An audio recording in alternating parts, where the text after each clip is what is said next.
মা শুধু কাঁদতেছে, দোয়া করছে দীর্ঘ সময়।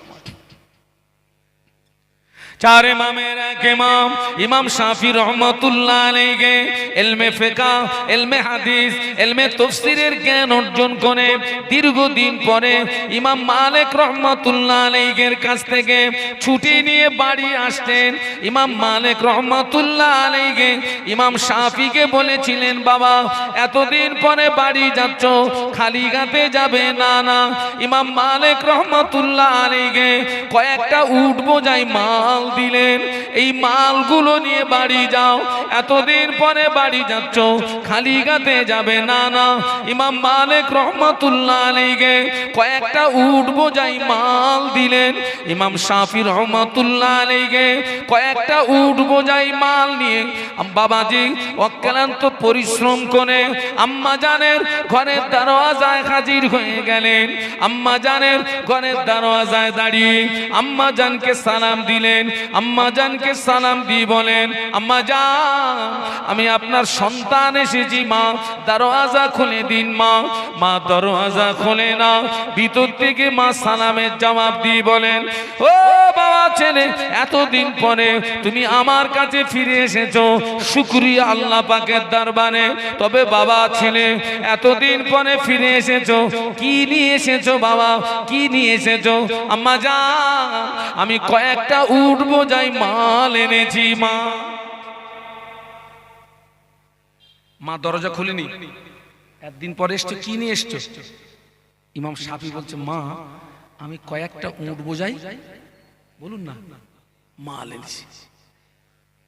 আম্মা জান ঘরের ভিতর থেকে আওয়াজ দেয়, ও মা ছেলে মালের আমার দরকার নাই, সম্পদের আমার দরকার নাই, চলে যাও মদিনার খেরেম শরীফের আশেপাশে কত ফকির আছে, বেওয়া আছে, মিসকিন আছে, এই মালগুলো তাদের ভিতরে খেরাত করে দাও, তাদের ভিতরে বন্টন করে দাও, মালের আমার দরকার নাই। মা দরওয়াজা খোলে না,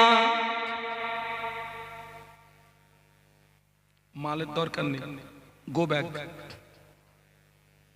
আমাদের ছেলেরা যদি 1-2 বছর পরে যদি বিদেশ থেকে বাড়ি আসে, মা যদি জিজ্ঞাসা করে, বাবা একদিন পর এসছিস, কি এনেছিস বাবা?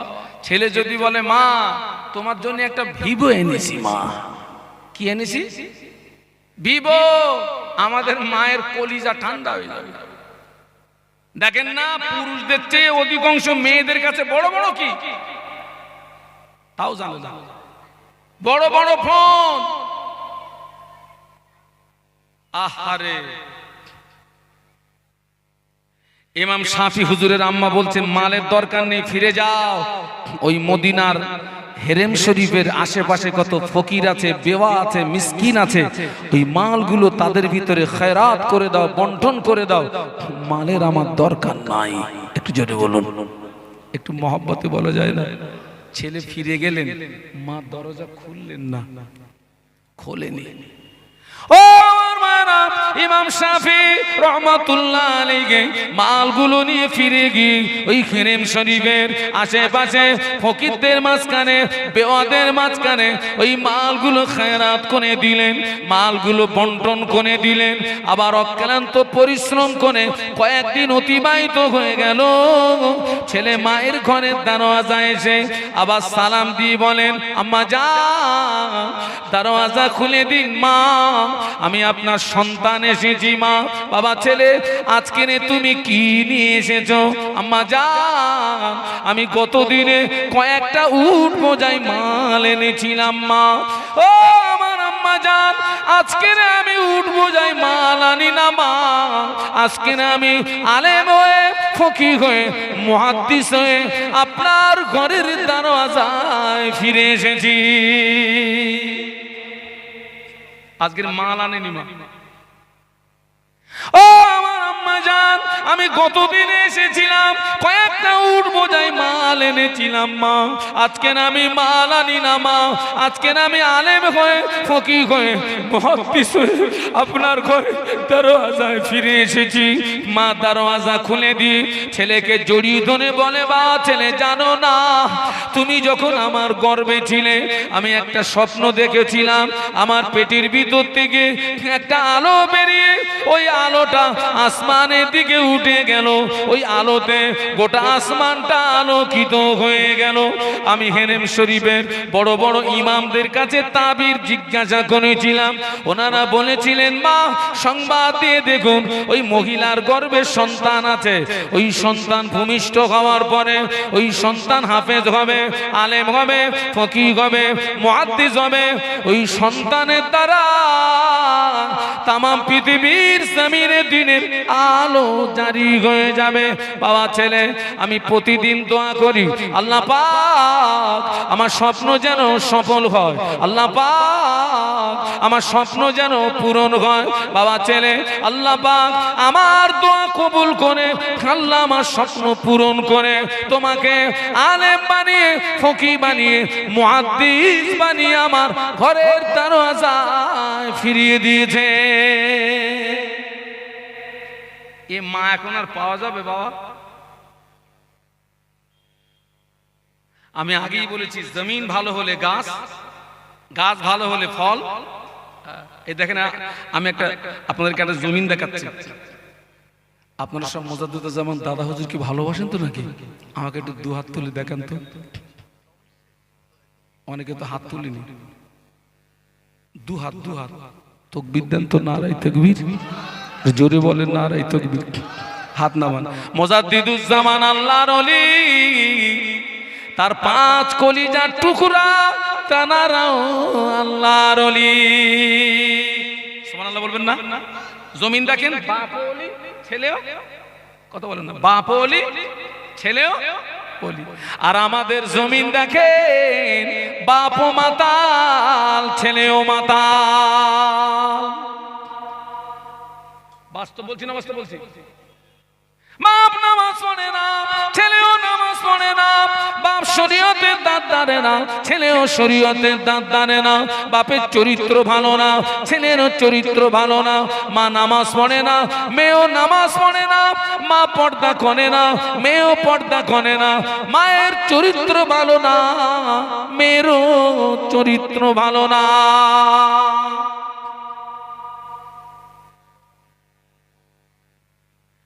আল্লাহ ওদেরকে হেদায়েত নসিব করুন, বলুন আমিন, বলুন আল্লাহুম্মা আমিন। সেই জন্য আপনাদেরকে অনুরোধ করবো আমি, আপনার ছেলেকে মাস্টার করেন, মাস্টারের দরকার আছে। ডাক্তার করেন, ডাক্তারের দরকার আছে। উকিল করেন, দরকার আছে। অ্যাডভোকেট করেন, দরকার আছে। ইঞ্জিনিয়ার করেন, দরকার আছে। পাইলট করেন, দরকার আছে।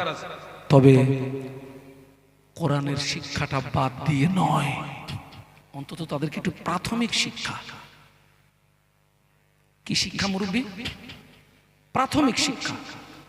এই যে মক্তবের শিক্ষা, শিক্ষাটা হচ্ছে, এটা হচ্ছে প্রাথমিক শিক্ষা। এইটা থেকে ওদেরকে বঞ্চিত করবেন না। আমাদের জীবন তো শেষ হয়ে গেছে। আমি আরো একটা এখানে আমার হুজুরের কাছ থেকে শুনছিলাম, যেখানে বয়স্কদেরও ক্লাস হয়, আলহামদুলিল্লাহ। কিন্তু হুজুর দুঃখ করছেন, হুজুর আসে না, আসে না, লজ্জা লাগে। বাবা 1 মিনিটের লজ্জা করো, 1 মিনিট কি 10 মিনিট কি আধা ঘন্টা লজ্জা করে দিনের ইলম অর্জন করো, তোমার জন্য কোটি কোটি বছরের জাহান্নামের আগুনটা হারাম হয়ে যাবে। আল্লাহ রাসূল বলেছেন, উতলুবুল ইলমা মিনাল মাহদি ইলাল লাহাদ। জ্ঞান অর্জনের সময় হচ্ছে দোলনা থেকে শুরু করে কবরে যাওয়ার আগ পর্যন্ত। শিক্ষার কাছে কোনো লজ্জা নেই রে বাবা, না। আর একটা জমিন দেখেন, বড় পীর আব্দুল কাদের জিলানী রাহমাতুল্লাহ আলাইহি। একটু সকলে জবান খুলে বলুন তো আল্লাহু আকবার।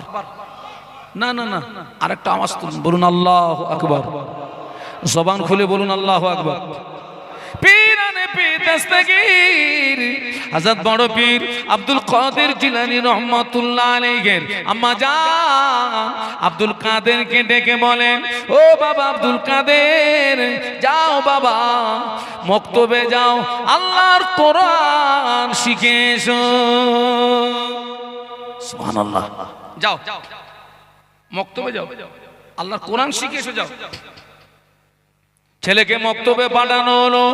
শিক্ষক পাশে বসিয়ে বলে, ও বাবা আব্দুল কাদের, আমার সঙ্গে পড়ো আউযু বিল্লাহি মিনাশ শাইতানির রাজিম বিসমিল্লাহির রহমানির রহিম আলিফ বে তে সে জিম হে খে কিংবা আলিফ বা তা সা জিম হা খা কথিত আছে পীরানে পীর দস্তগীর বড় পীর আব্দুল কাদের জিলানী রহমাতুল্লাহ আলাইহি আউযু বিল্লাহ বিসমিল্লাহ থেকে শুরু করে 18 পারা কোরআন মুখস্থ পড়েছিলেন।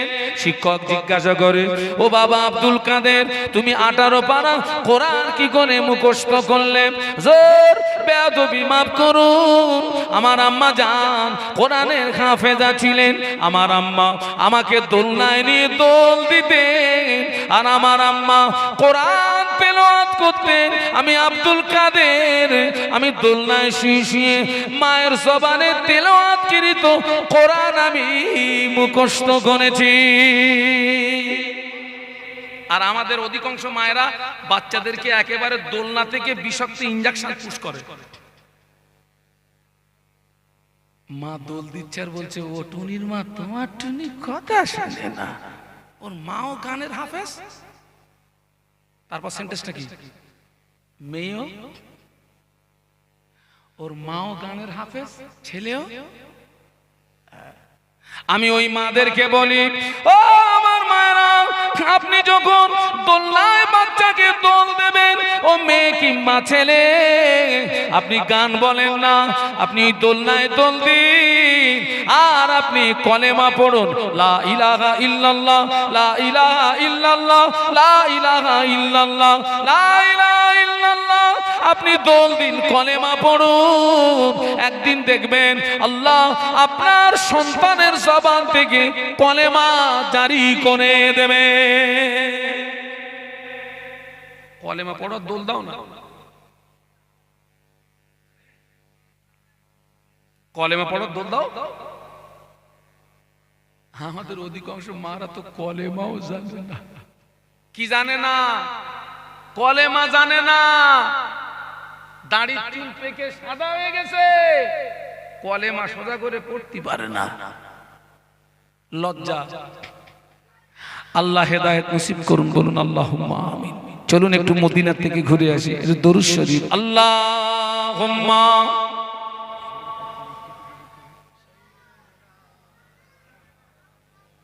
আপনাদের কষ্ট হচ্ছে? এতগুলো মানুষ একটু জোরে জোরে পড়েন। ও আলালে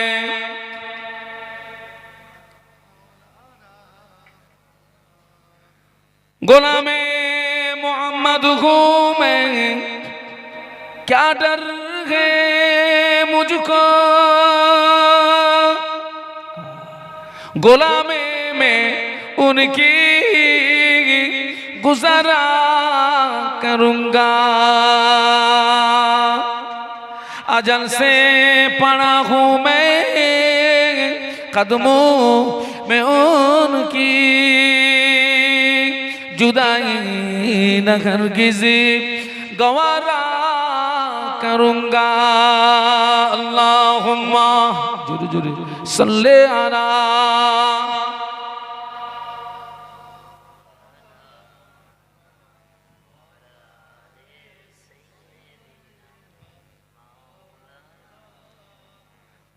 একটু বলুন আল্লাহু আকবার।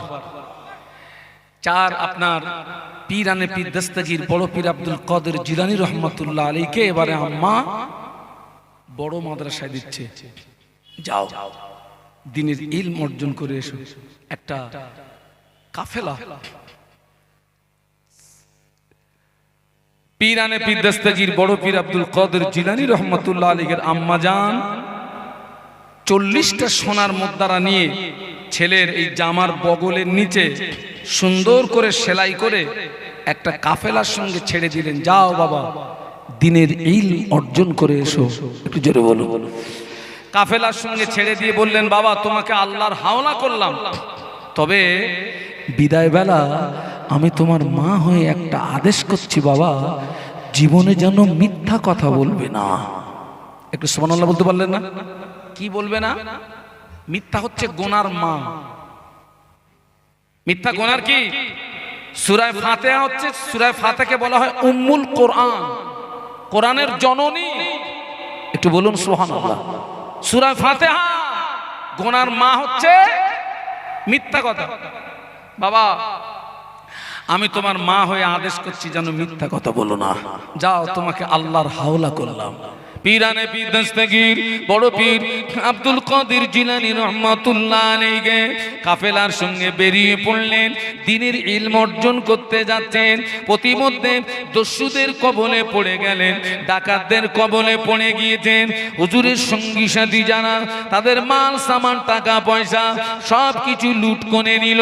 ওই দস্যুদের যে লিডার পীরানে পীর দস্তগীর বড় পীর আব্দুল কাদের জিলানী রহমাতুল্লাহ আলাইহি ধরেছেন, বেটা তোর কাছে কিছু আছে নাকি? আচ্ছা মনে করেন ওই জায়গাটায় আমরা মাল আছে কাছে, আমরা কি করব? শুধু না বলবো দুনিয়ায় যত কিরে আছে মারবো না মারবো না, আল্লাহর কিরে, খোদার কিরে, বাপের কিরে, গোষ্ঠীর কিরে, মার কিরে, কিচ্ছু নেই। পীরানে পীর দস্তগীর বড় পীর আব্দুল কাদের জিলানী রহমাতুল্লাহ আলাইহি বলেছিলেন, আমার কাছে 40টা সোনার মুদ্রা আছে। একটু সুবহানাল্লাহ বলা যাবে? একটু মহব্বতে বলা যাবে? 40টা সোনার মুদ্রা আছে আমার কাছে। দস্যুদের লিডার বলছে, এই ছেলে সাইডে চল। কোথায় দেখি? এখানে। পীরানে পীর দস্তগীর বড় পীর আব্দুল কাদের জিলানী রহমাতুল্লাহ আলাইহি দেখিয়ে দিলেন দস্যুদের লিডার। তাকে বাস্তবেই তাই। দস্যুদের লিডার বলে, বাবা ছেলে তুমি দেখছো আমরা দস্যু, তোমার সাথী সঙ্গীদের সমস্ত টাকা পয়সা সবকিছু লুট করলাম, তুমি কেন গোপন করলে না? কেন তুমি সত্য কথা বললে? পীরানে পীর দস্তগীর বড় পীর আব্দুল কাদের জিলানী রহমাতুল্লাহ আলাইহি বলেছিলেন, আমি জানি আপনারা দস্যু, আমি দেখছি আপনারা লুটনানাজ করছেন, কিন্তু এই কঠিন বিপদের সময়, মুসিবতের সময় আমার আম্মার আদেশ আমি অমান্য করতে পারি না। মা আমাকে বিদায় দেওয়া কালে বলেছিলেন, ও বাবা আব্দুল কাদের তোমাকে আল্লাহর হাওলা করলাম, তবে বিদায় বেলা আমি তোমার মা একটা আদেশ করছি বাবা, জীবনে যেন মিথ্যা কথা বলবে না। আমি জানি আপনারা দস্যু, কিন্তু কঠিন মুসিবতের সময় মায়ের আদেশ অমান্য করতে পারি না। দস্যুদের লিডারের জ্ঞানের চোখ খুলে গেল। ও বাবা আব্দুল কাদের, কঠিন মুসিবতের সময় মায়ের আদেশ তুমি অমান্য করনি, আমি আমার জীবনে আল্লাহর কত হুকুম অমান্য করেছি। না বাবা, আমার জ্ঞানের চোখ খুলে গিয়েছে, আমার হাতে হাত দিয়ে আমাকে একটু তওবা পড়িয়ে দাও। পীরানে পীর দস্তগীর হযরত বড় পীর আব্দুল কাদের জিলানী রহমাতুল্লাহ আলাইহির হাতে হাত দিয়ে দস্যুদের লিডার তওবা করে আল্লাহর ওলি হয়ে গেলেন।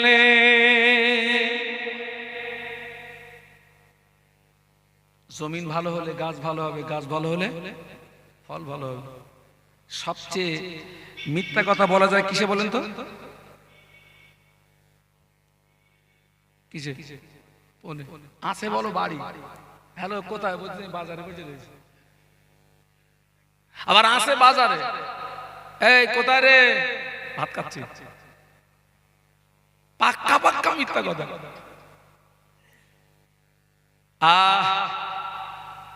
আজকের আপনারা সৌভাগ্যবান, আপনাদের গ্রামে সেই প্রাথমিক শিক্ষা কেন্দ্র গড়ে উঠেছে, আলহামদুলিল্লাহ বলো। আলহামদুলিল্লাহ বলো।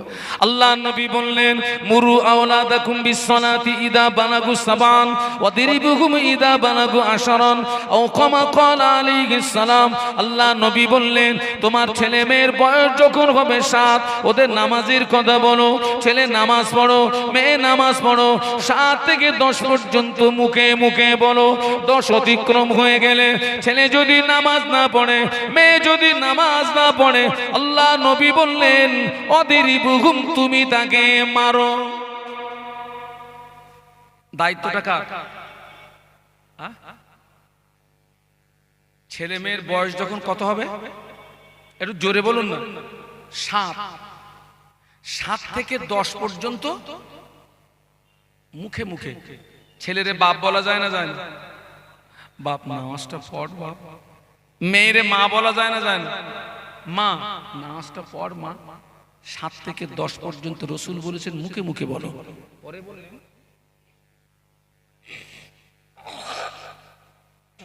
10 অতিক্রম হয়ে গেলে ছেলে যদি নামাজ না পড়ে, মেয়ে যদি নামাজ না পড়ে, রসুল বললেন অদিরিবহুম, আমরের সিগা, তুমি ওকে মারো। বেয়াদবি ক্ষমা চেয়ে জিজ্ঞাসা করছে আমরা অন্য অপরাধের জন্য ছেলে মেয়েকে মেরেছি, কিন্তু ছেলেকে নামাজের কথা বলেছেন, মেয়েকে নামাজের কথা বলেছেন, অমান্য করেছে, ওর একটা মেরেছেন, নামাজের জন্য মেরেছেন। একটা হাত একটু তুলে দিন। আমি নামাজের জন্য ছেলেকে মেরেছি। আহা, একজন বলতেছে হুজুর আপনি তো আপনার মতন বলে যাচ্ছেন, ছেলেরে নামাজের কথা বললি ওজন রোকে। আমি চাচা ছেলের বয়স কত? 30 বছর। নবী বলতে বলেছেন কত বছর বয়সে? 7। আর চাচা বলতেছে কত? 30। আমি চাচা ও ছেলে তো রুকেছে, আপনার মারিনি, ভাগ্য ভালো, আপনার মার ফরজ হয়ে গেছে, সুন্নত না নফল না। হুজুর এত বড় কথা? মানে হ্যাঁ, ও মারিনি, আপনার কপাল। বাবা আমি বাজারে যাচ্ছি, বাজারে তো আমার স্ত্রী আমাকে বলছে শোনো বাজারে যাচ্ছ যাও, আসার সময় একটা মালসা এনো। এই মুরব্বীরা আগে সব বাড়ি সব কি হতো, আরে আমাদের মায়েরা বোনেরা সব মালসা ব্যবহার করতো না। এখন সে মালসার পাওয়া যায়, মাটির মালসা আমাদের ঘরে আর হয় দেখি না। তো আমার স্ত্রী বলেছে মালসা, আমি ভুল করে শুনেছি কলসি। আমি কি শুনেছি? বাজারে গিয়ে আমার কাজ মিটিয়ে স্ত্রীর কথা মনে পড়েছে, সোজা চলে গেছি দোকানে যেখানে কলসি মালসা তৈরি হয়, কি বলে কুমুর। দোকানে গিয়ে দেখি বড় একটা ফেস্টন মারা আছে, ফেস্টনে লেখা আছে বিক্রিত দ্রব্য ফেরত হয় না। এরকম কথা অন্য অন্য দোকানে লেখা থাকে না? থাকে না। এই কথাটা বেশি লেখা থাকে যেখানে চায়না মাল বিক্রি হয়। কারণ আপনি চায়না মাল কিনেছেন, ও আপনারা দেখিয়ে দিচ্ছে সুইচ টিপিয়ে জ্বলতেছে, ওখান থেকে কিনে বাইরে এনে টিপতেছেন, ঘোড়ার ডিম জ্বলতেছে না। ওই জন্য যেখানে চায়না মাল বিক্রি হয় ওই দোকানে লেখা থাকে বিক্রিত দ্রব্য। এখন কুমুরের দোকানে গিয়ে দেখি লেখা রয়েছে বিক্রিত দ্রব্য ফেরত হয় না। আমার স্ত্রী বলছিল কি মালসা, আমি শুনেছি কি কলসি। কলসি কিনে যেই বাড়ি আইছি ভাই, আমি আর কত অত জানি, তার ডবল অত জানে তো বাড়ির লোক অত শুরু করে দিয়েছে।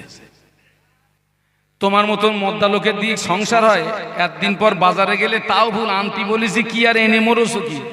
আমি যাক আমার ভুল হয়ে গেছে, তোমার মাল এনে দিলে হলো, অস করার কি আছে, তোমার অসটা বন্ধ করো, মাল এনে দিলে হলো। এখন আমি ওইটা নিয়ে ব্যাগে এসছি, উদ্দেশ্য কি এইটা ফিরিয়ে দিয়ে কি আনবো, লেখা আছে কি মাল ফেরত নেই। তাই বলছি ভাই আমি খুব খুব মুসিবতে পড়ে গেছি ভাই, আমি খুব বিপদে পড়ে গেছি, মাল তোর ফিরিয়ে নিতে হবে না, তুই একটা কাজ কর, এ কলসিও তুই তৈরি করেছিস, মাল সাও কে তৈরি করেছিস? ওই তুই। তো তুই একটা কাজ কর ভাই, তুই আমার এই কলসিটারে ভেঙে একটা মালসা করে দে। পারবে কেন? আরে ও তো একদিন কলসি থেকে মালসা ভেঙে হাঁড়ি থেকে সরা যা ইচ্ছা তাই করেছে। কখন? মাল যখন কাঁচা ছিল, কাঁচা কাঁচা কাঁচা, এখন ওকে তৈরি করে রৌদ্রে শুকনো করে আগুনে পুড়িয়ে মাল পুরো পেকে জুনো। চাচা কাঁচায় ধরনি, জুনোই টিপতো। আমাদের খোলা বাজার জমিন ধন্য করে শুয়ে আছেন হযরত বজলুর রহমান দরগাপুরি রহমাতুল্লাহ আলাইহি। ও আমার ভাইরা, বজলুর রহমান দরগাপুরি রহমাতুল্লাহ আলাইহি হুজুরের বয়স তখন 7 বছর। হুজুর গ্রামের ছেলেদের সঙ্গে মাঠে খেলাধুলা করতে গিয়েছেন। খেলাধুলা করে যখন বাড়ি এসেছেন, সূর্যটা পশ্চিম দিকে অনেকটা ঢলে গিয়েছে। হুজুরের গায়ে কাদা মাটি খাও। হুজুর বাড়িতে এসে বলছেন, আম্মা জান ভাত দেন। দেখেন না, এমনি আমাদের ছেলে মেয়েদের ঠিক সময় খুঁজে পাওয়া যায় না, কিন্তু জমিদার খাওয়ার টাইমে আম্মা ভাত দেন। জমিন দেখেন। মা জিজ্ঞাসা করেছিলেন, ও বাবা বজলুর রহমান, জোহরের নামাজটা কি পড়েছো? না আম্মা, জোহরের নামাজ আমার পড়া হয়নি। আম্মা জান বললেন, ও বাবা বজলুর রহমান, তুমি কি জানো না তোমার মা কোনো বেনামাজিকে ভাত দেয় না? একটু বলবেন আল্লাহু আকবার, একটু জবান খুলে বলা যাবে? মা দেখেন, জমিন দেখেন, তুমি জানো না তোমার মা কোনো বেনামাজিকে ভাত দেয় না? হুজুর বর্ণনা করেন, আমি মনে করলাম আমার আম্মা জান এই পর্যন্ত আমায় রেহাই দিয়ে দেবে, এই পর্যন্ত আমায় ছেড়ে দেবে, হলো না। আম্মা জান বললেন, ও বাবা বজলুর রহমান দাঁড়িয়ে যাও। হুজুর বললেন, আমি দাঁড়িয়ে গেলাম। আমার আম্মা জান কোথা থেকে 2টি ইট আনলেন। 2টি ইট এনে আমার 2 হাতে তুলে দিয়ে বললেন, ও বাবা বজলুর রহমান, ইট যদি পড়ে যায় মুসিবত আরো বেশি হবে, শাস্তি আরো দ্বিগুণ হবে। 7 বছরের ছেলে। হুজুর বললেন, আমার হাত থেকে ইট পড়ে গেল, চোখের পানিতে নাকের পানিতে একাকার হয়ে যায়। আমি থরথর করে কাঁপছিলাম, চোখের পানিতে নাকের পানিতে একাকার হয়ে যায়। আম্মা জান আমায় বললেন, ও বাবা বজলুর রহমান, যাও গোসল করো। হুজুর বললেন, আমি গোসল করলাম। তারপরে আম্মা আমায় হুজুর বললেন, আমি গোসল করলাম। আম্মা জান বললেন, বাবা বজলুর রহমান জোহরের নামাজ আদায় করো। হুজুর বললেন, আমি জোহরের নামাজ আদায় করলাম। তারপরে আমার আম্মা আমায় খানা দিলেন। হুজুর বলেন, ওই দিন থেকে আমি বজলুর রহমান আমার জীবনে কোনোদিন এক ওয়াক্ত নামাজ কাজা হয় নাই। একটু মহব্বতে বলা যাবে না?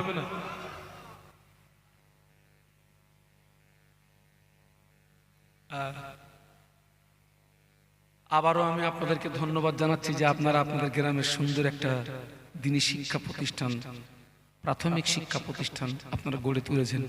এই যে প্রতিষ্ঠান হয়েছে, আপনারা সব খুশি তো নাকি? আলহামদুলিল্লাহ বলেন। আলহামদুলিল্লাহ। বাবা আমি একটু ভিক্ষার হাত পাতবো। এই যে প্রতিষ্ঠান চালাতে গেলে তো পয়সার দরকার বাবা। আমরা সব প্রতিষ্ঠানের সঙ্গে সব জড়িয়ে আছি। সব প্রতিষ্ঠান চালাতে গেলে পয়সার দরকার। এখন এই যে আমি আপনাদেরকে এই বেশ কিছু তথ্য সম্বলিত আলোচনা আমি আপনাদেরকে শুনিয়েছি। 1 নম্বরে কে আছেন? 1 নম্বরে কে আছেন এই মক্তবের উন্নতি কল্পে 1000 টাকার ওয়াদা করতে পারেন? 1 নম্বরে কে আছেন? এই মক্তবের উন্নতি কল্পে 1000 টাকার ওয়াদা 1 নম্বরে কে করতে পারেন? যিনি 1 নম্বরে ওয়াদা করবেন তিনি ধন্য। কামরুজ্জামান, আমার ছোট ভাই কামরুজ্জামান, তিনি বলছেন, হুজুর 1 নম্বরে ওইটা আমি দেবো। খোকা ওইভাবে বসতে নেই বাপ, তাকবীর দেন তো, নারায়ে তাকবীর। এ তো 3.5 তাকবীর দিলেন ভাই। আমার অনেক দাওয়াত নেওয়া আছে। আমার টাইম হচ্ছে ফজর বার। ওই পশ্চিম মেদিনীপুর, পূর্ব মেদিনীপুরে ফজরের পরে উঠি আর 9টা 9:30 পর্যন্ত চালাই। তাকবীর দেন, নারায়ে তাকবীর।